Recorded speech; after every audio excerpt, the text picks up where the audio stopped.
welcome to PCOM Perspectives. I'm your host, Dr. Jay Feldstein, and today we're talking with Barbara Grogan, President of the Moultrie-Colquitt County Development Authority. Mrs. Grogan began her position with the Development Authority in May of 2019, just months before PCOM South Georgia welcomed its first class in August of that year. Later that year, thanks to a partnership with Philadelphia College of Osteopathic Medicine, the Moultrie-Colquitt County Development Authority garnered a Regional Deer of the Year award from the Georgia Economic Developers Association. In her position, Mrs. Grogan continues to encourage economic growth in the region. Just last year, the Development Authority voted to allocate $1.5 million towards growth at PCOM South Georgia. Mrs. Grogan has been a constant supporter of our efforts to fill the healthcare gaps in rural and underserved areas, and we are extremely fortunate to have her with us today to discuss the economic development in Moultrie. Welcome to PCOM Perspectives, Barb, and thank you for being here. Yes, glad to be here. I have a couple questions for you. So you're a native of the South Georgia region. Can you quantify the economic growth you have seen in the area during the last 5 years? Yes, the growth itself has just been phenomenal, and it's coming from many different perspectives, which is amazing for any region and what you want to see because it benefits all walks of life of people, and that's the best of all worlds. In terms of numbers, there's been a $2 billion investment in the last 5 years, 6,600 new jobs, and at 178 locations, and that's about a 20-county region. But if you look at Colquitt County alone, in the last 5 years, there's been $97 million of new investment, 560 jobs at 20 different locations. What's wonderful about it, we have growth from a college with you all out there at PCOM South Georgia that brings in educators, researchers, doctors, all of those things, till we have new industry growth, till we have new restaurants. So we have it in all different industries, and that's the best for community. Great. So you joined the Development Authority just before PCOM South Georgia opened its doors. In what ways do you believe the college has benefited the community?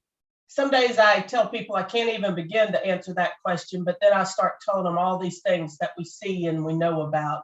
We have new restaurants that are breaking ground now and will fully open this year. We have new housing developments, and the economic impact of the college in our community has spurred that growth. Now, our community as a whole can support it, and we needed that data to show we could support it. So the start of the college here has launched all of that activity, and for that, we are very thankful because our citizens get to experience it too. And that's a really big part to our community. So we have your students here, we have your faculty and staff here, they're enjoying it, and then our citizens will as well. We're seeing more chain restaurants that are not as many in rural communities. They're seeing where we can support them economically. They're staying here, they're building here. So we always like to look at the opportunities that are brought about by the college being here. And I tell people some data I learned early on in economic development.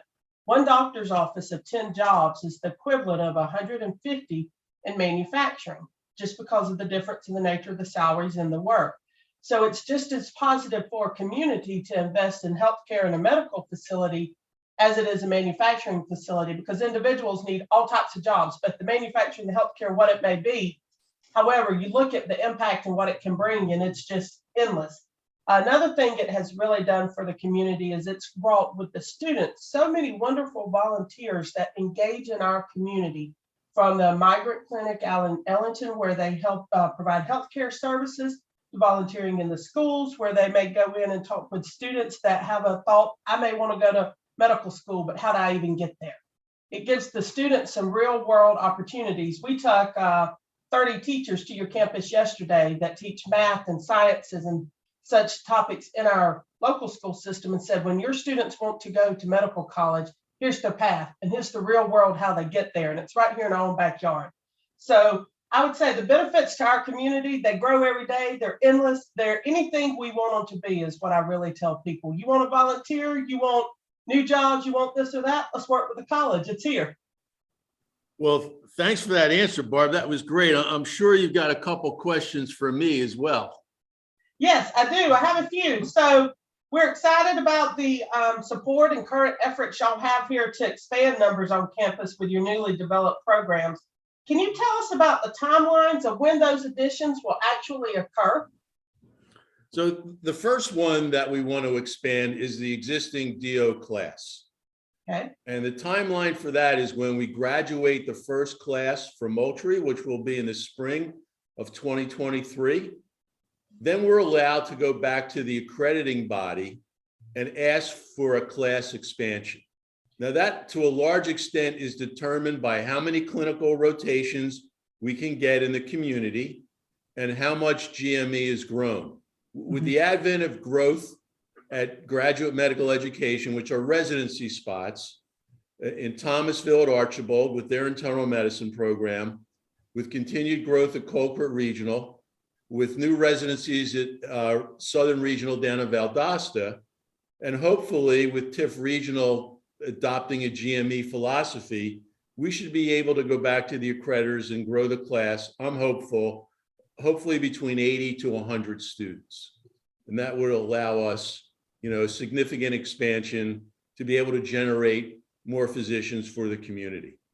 The other program that we started last year that we're trying to expand is the biomedical science program.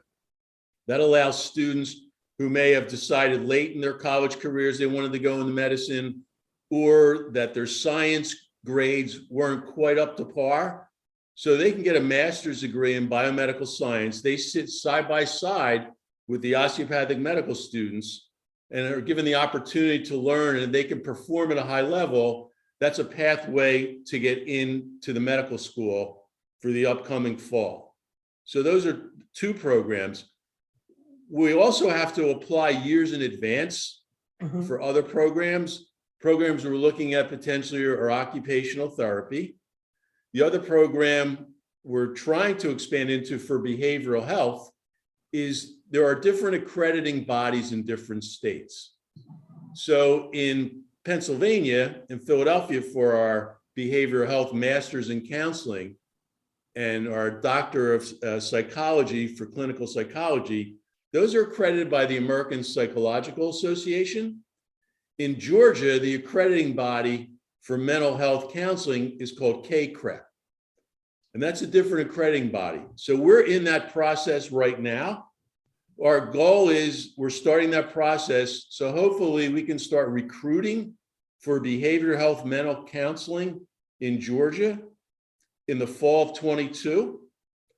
We'll recruit so that in the August of 23, we could take our first class of behavioral health care specialists, because we know what the mental health care needs are in Georgia, especially in rural Georgia. We as a community like to bring the community development side along right with you as you're growing from the education side. So that helps us look at housing and restaurants and other developments that will complement your growth. So that's good timing.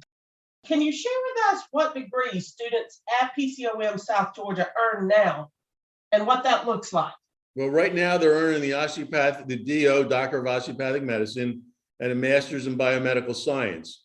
If we were to start an OT program, they would receive a master's in occupational therapy.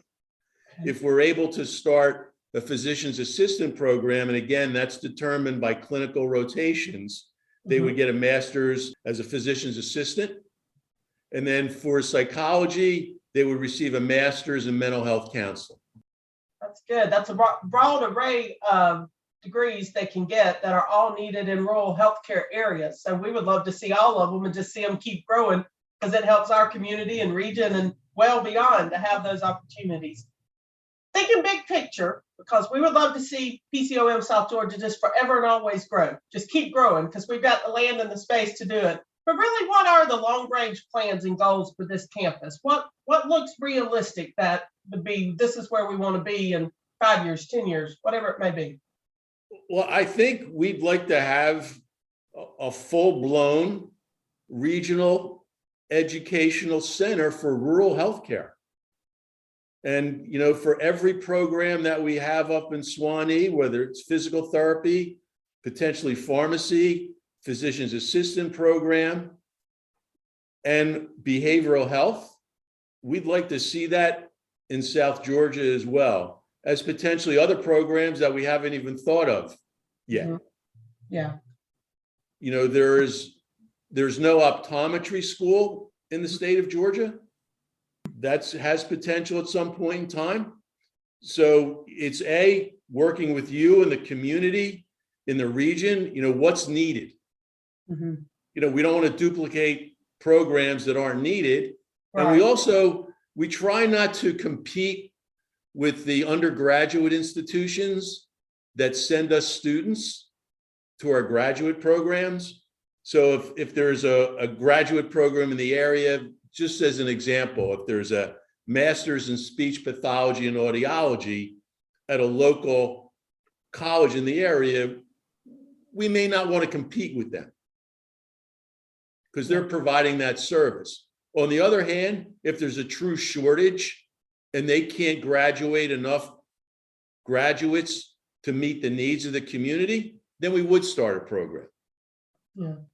I love hearing that y'all are looking at it from that holistic big perspective, because y'all do have good partnerships with ABAC, VSU, and Valdosta, and these surrounding colleges and universities that can feed in.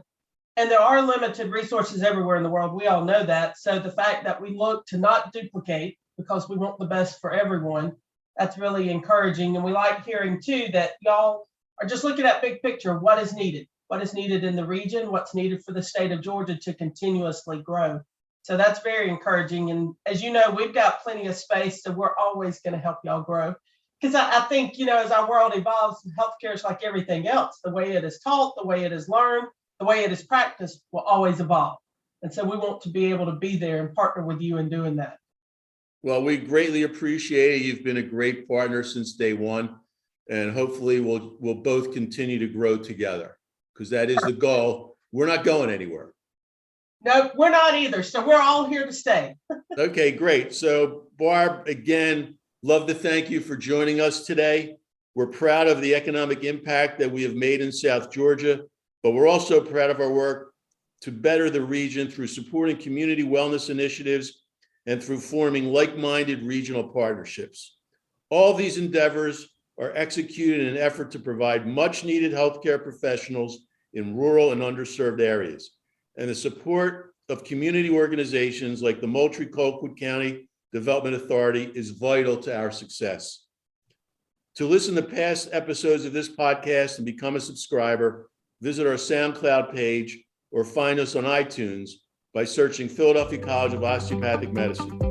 I'm Jay Feldstein, and this has been PCOM Perspectives.